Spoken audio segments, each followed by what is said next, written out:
Assalamu alaikum. Mr. Moderator, our distinguished guests, brothers and sisters, our friends and our enemies. Culturally, all these things come from us, right?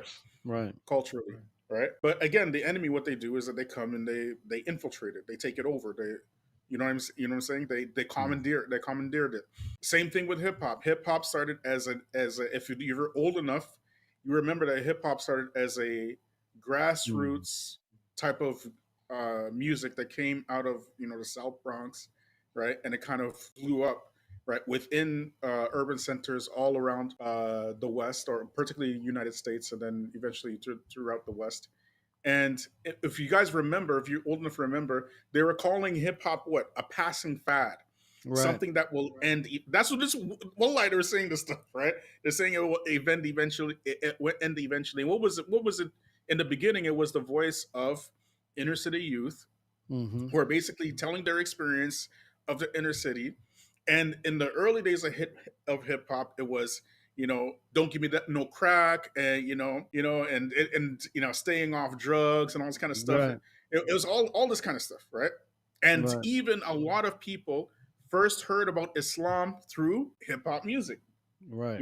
When they started listening to folks like Public Enemy and whatnot, and that this is their first exposure to, Islam and stuff like that, right? So, but anyways, what happened? The enemy came, commandeered it, and then we Right. saw in the mid '90s the rise of gangster rap, right? And now from gangster rap, it went to being the drug dealer. It went from staying off the drugs to being the drug dealer. And in 2024, it's about doing the drugs, right? Being the drug addict, popping pillies and all this kind of stuff. All this stuff is not organic. No other people on earth, basically stands on the destruction of their own community and coming up with the most demeaning, degrading language in order to perpetuate themselves, right? No other community does that except for Black people, because it's not organic. So when Islam was spreading, particularly in the '90s, if you're old enough to remember, it was reforming a lot of these social ills, like en masse. You know what I mean? It was really making a massive difference within the Black community, particularly in the '90s. And what happened, again, as the enemy does, all right, in my humble opinion, all right, the enemy came and changed the narrative, right?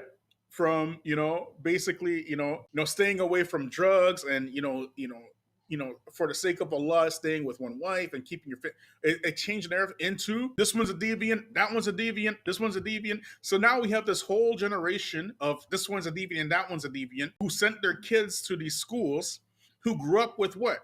They're competing with hip hop culture. You get me? Now, if you look at a lot of the street people, right? People who are on the street, right? Why did they decide to avoid getting like jobs and staying away from the church in order to embrace street life? What was the appeal, right? The appeal was what? Economics, right? The appeal was that you could make a lot of money in a little bit of time, right? And if you have like 10-year-olds and 11-year-olds making $1,000 or $2,000 in a day, right? What is going to be incentive for you going to seek a minimum wage job, right? You get me? Right. So now, if you're a Muslim, how does this negate that reality? Unless you bring something else, unless you bring an alternative to that reality. And refutation culture is not that, okay? Yeah. Refutation, that's what we have been inundated with. And now the Muslim cemeteries are being filled with Muslim children who grew up in the modern hip hop culture era. You get me? So go ahead, Brother Rashad or Brother CL, if you want to jump in there. Yeah, it sounded like Brother CL wanted to add on. Yeah, I think you want.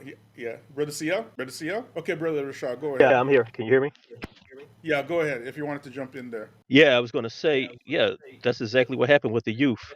While in many of the black masjids, people were, doing all this refutation and warning and endless, Akita is very important, but What's going on in the this street? hyper focus Are on they fighting on the Akita. streets Many for of the youth Akita? Or are they just fighting on the streets for territory and money? And these are you see this happening in your well, face, yeah, and that's exactly, yeah. no accountability. Anyways, I'm sorry to cut you off there, CL. Go ahead. Yeah, so the kids just tuned all that stuff out. The Mhm. kids just like they just tuned all that stuff out and went to the streets. There was nothing in it that was relevant. Think about if you were a young man, what would be relative? What would be relevant about that? How does that help you? What does that? How does that help you transition from a boy into a man?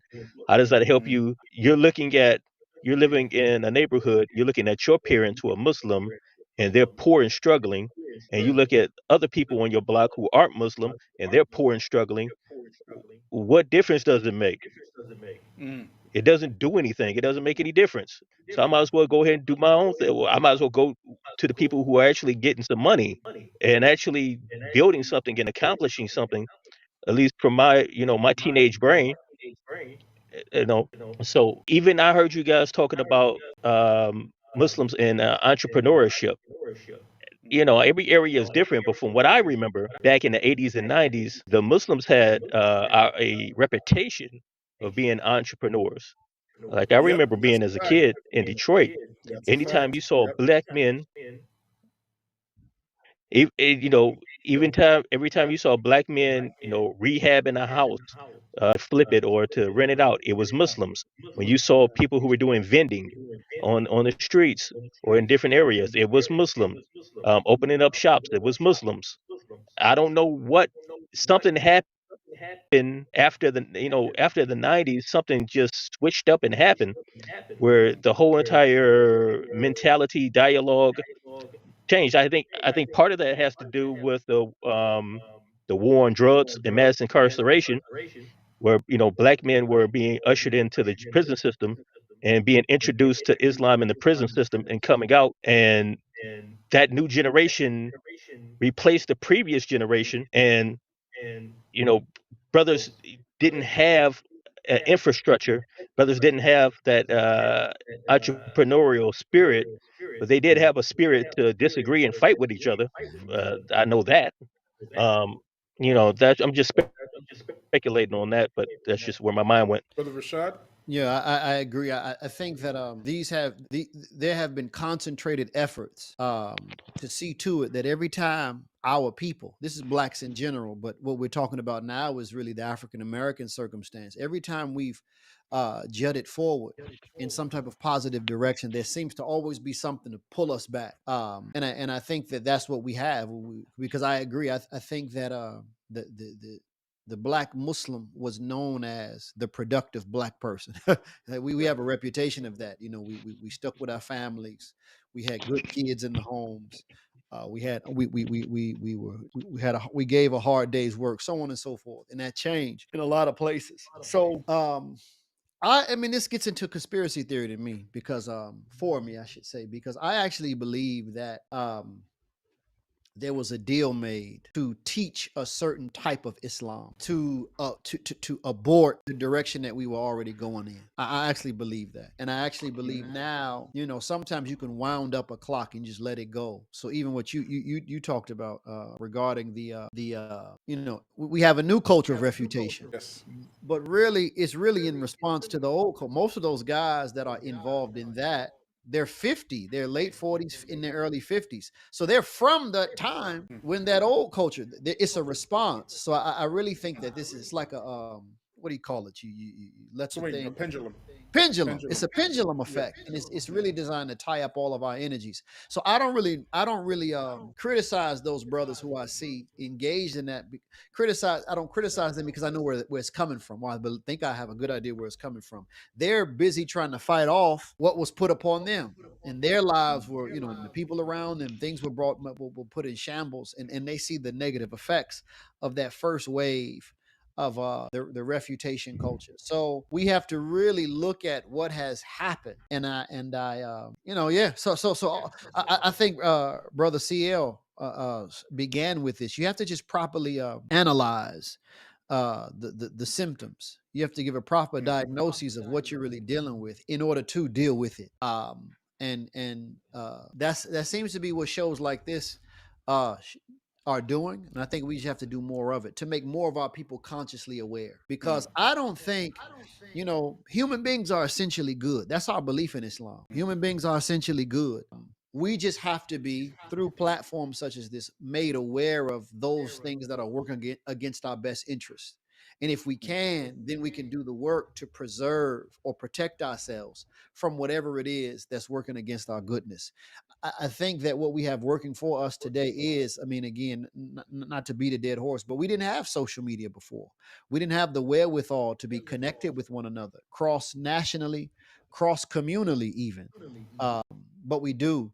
So we have to just be, I think, a little bit more intentional about putting ourselves as a community on notice against these things that work against us. Brother CL, you have any last words before we close it out? Brother CL? Yeah, I was going to add on to what the brother just said, and I was going to add on to what the brother just said, and one thing I do notice about the older generation of Black Muslims is that they did come out of a structured environment, of the Nation of Islam and Elijah Muhammad, and many of them came out of the Black Liberation Movement.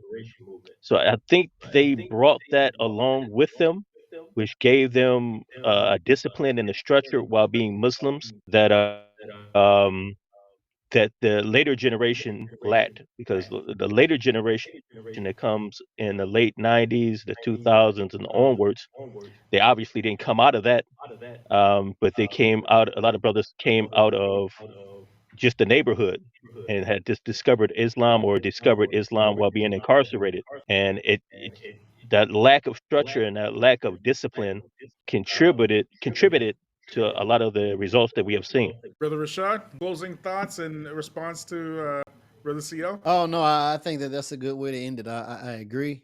I think that I think that what was said is sufficient. We just have to be aware of we're evolving, and I think that a part of that is that we have to always assess and reassess our condition, and we need to make a stronger call. Paper gold.